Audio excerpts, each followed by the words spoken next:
오빤 강남스타일 강남스타일 오빤 강남스타일. When director Andy Muschietti was tasked with readapting Stephen King's It for a new generation, to say it was a steep challenge would be an understatement. Although giving the film an R rating provided ample opportunity to explore themes and crucial moments from the novel that the TV series couldn't touch with a 10-foot pole, the 90s adaptation was, and remains to be, a beloved entry in the long line of Stephen King adaptations. Despite being overly long and, to be honest here, a deeply flawed retelling of the story, there was one aspect of the TV show that has endured for so long that Muschietti definitely had his hands full, and that aspect is Tim Curry's memorable performance as Pennywise, the dancing clown. During pre-production of the new adaptation, numerous people were considered for the role that would make or break the movie. Will Poulter, Kirk Vito, heck, even Tilda Swinton was in talks for the part at one point. Well, wouldn't that have been a different movie? Ultimately, though, the role fell to up-and-coming Swedish actor Bill Skarsgard, whose most prominent role at that point had been on the Netflix original show Hemlock Grove. But that being said, as good of an actor as Skarsgård was, fans surmised that there would be no possible way for him to compete with the legacy left behind by Tim Curry's take on the character. Mind you, we're talking about the man who was directly responsible for making an entire generation of people scared to death of clowns. How in the world do you compete with someone like that? It's simple. You start from the ground up and invent something entirely new. And we're here to study and analyze what the filmmakers ultimately produced. So without further ado, let's take a moment and study the intricacies of Bill Skarsgård's performance as Stephen King's most notorious villain.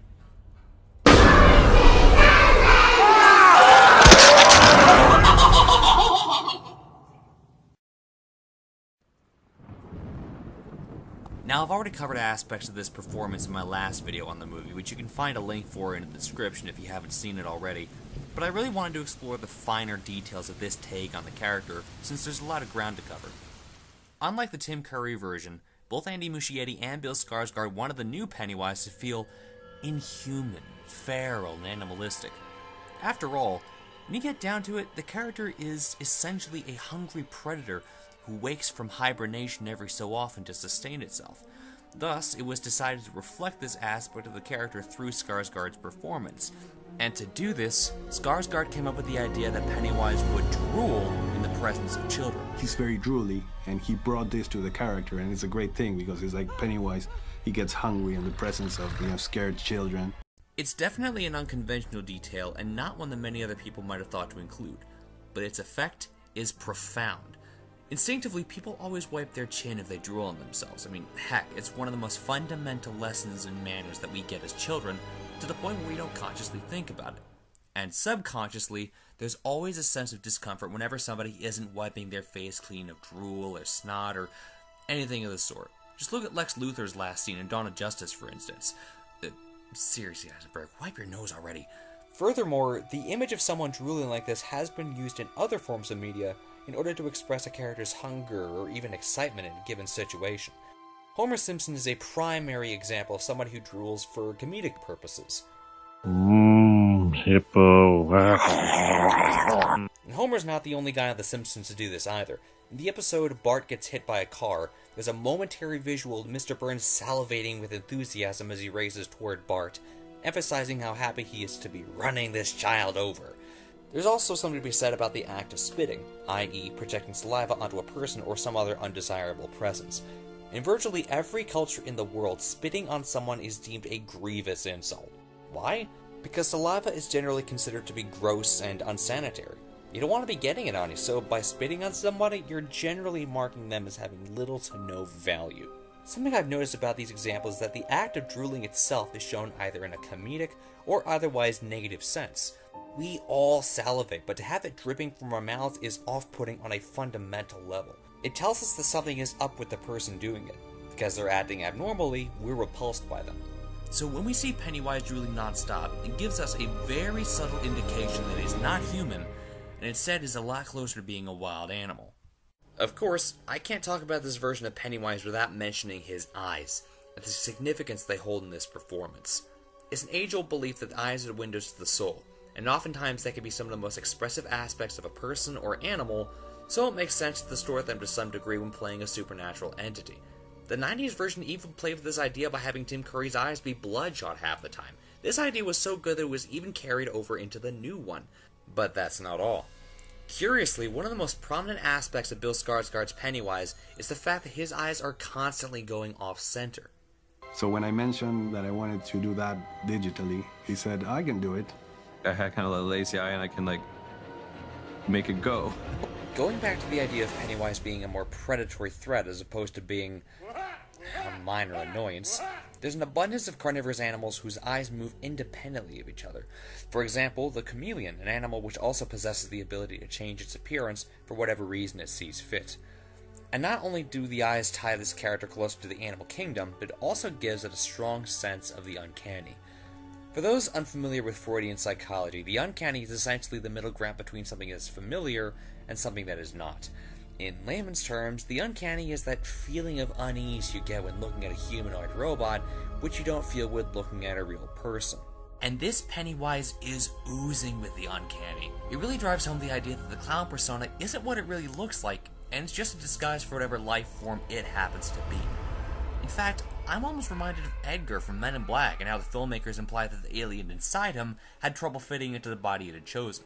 For example, did anyone else notice that during the opening scene, Pennywise didn't go cross-eyed until it lost concentration? The rest of the time, it's not trying to hide its malicious nature, but with Georgie, it had to take a more subtle approach, something it very clearly struggled to do. And as if the eyes weren't creepy enough, the filmmakers even went so far as to make them glow in the dark. More specifically, they're never obscured by an absence of light. Even when half its face is hidden, its eyes are still just as visible as they would be in a well-lit room.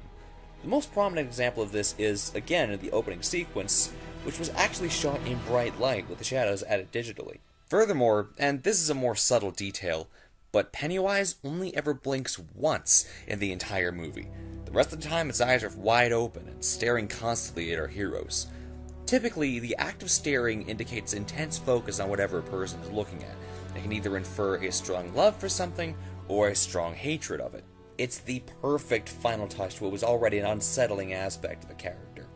If eyes are windows to the soul, it's safe to say that there's a vacancy behind these ones.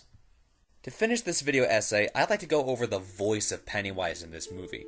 It's a major departure from the last iteration of the character, who carried himself as a human being with the Boston accent? Come on up, Richie. I got a balloon for you. Don't you want a balloon? Weird. But anyway, for this new take on the character, they decided instead to go with something more childlike. Which makes sense, what with how deeply Pennywise is connected to the children of Derry. And as such, his voice tends to squeak a lot, often with juvenile inflections thrown in for good measure. Just listen to some of these lines and tell me he doesn't sound like a big kid. This isn't real enough for you, Billy. I'm not real enough for you. It wasn't real enough for Georgie.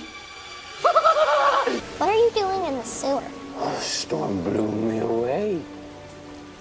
Blew the whole circus away. Beep, beep, Richie. Yet, at the same time, his voice can also become very deep and menacing. I should get going now. Without your boat. Take it, Georgie. Where you going yet? If you lived here, you'd be home by now. Time to float.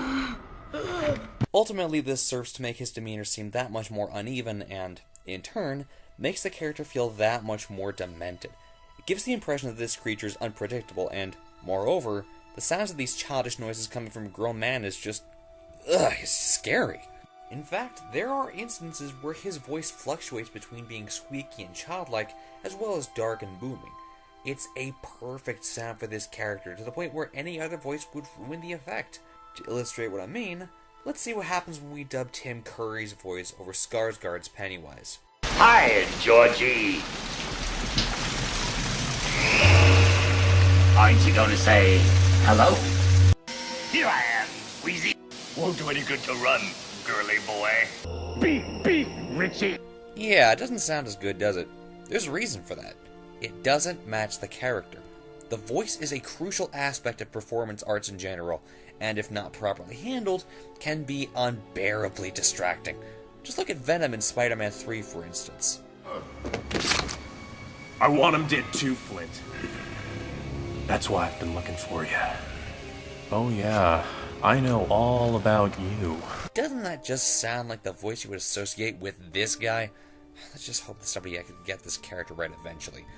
Please don't suck, Tom Hardy. Overall, when it comes to this new version of Pennywise the Dancing Clown, there is great attention to detail here, and it really makes a difference in the final product. And to me, with all these factors considered, it makes this version stand out as one of the great horror characters of the 2010s, an age where horror is severely lacking in legitimate effort and passion, at least where mainstream releases are concerned. Bill Skarsgard, my hat goes off to you, and I cannot wait to see you return for the sequel next year.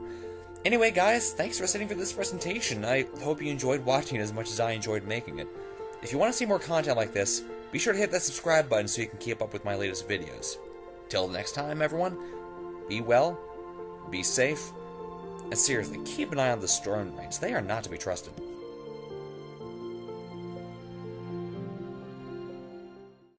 Okay, one more time.